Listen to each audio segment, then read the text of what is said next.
The portion this week, Korach, highlights for us what is happening in the world around us today. The portion contains the infamous rebellion of a man named Korach and 250 followers. Korach and his followers rebel against Moses and Aaron's political and religious leadership. And the rebellion is dealt with in two ways: violently through an earthquake, which swallows up Korach and his band, and quietly, miraculously, through the sprouting of blossoms on a stick.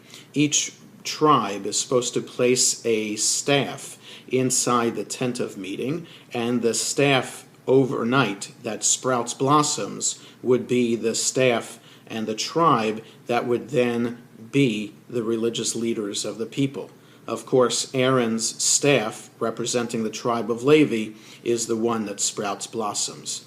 Two ways to deal with rebellion: through violent means, through an earthquake; through quiet means, through the staff. Tragically today, it is the violent means that gets into the news, that we read about in Syria, that we read about in Egypt, in Iraq, in Libya, etc.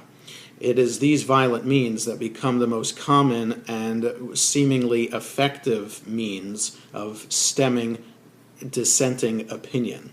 But of course, the Torah wants to teach us that if only we could rise above our own human need for ego and power, that if we could just recognize that we are all God's creatures, and why don't we deal with dissent through quiet means like the stick sprouting blossoms, then the world would be a much better place.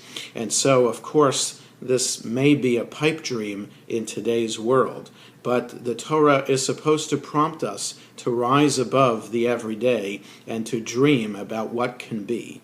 If only we could rise above the normal form of that we read in the paper of earthquake and rise above and try to reach for the blossoming of the stick, then the world would be better and people could get along much better. Shabbat Shalom.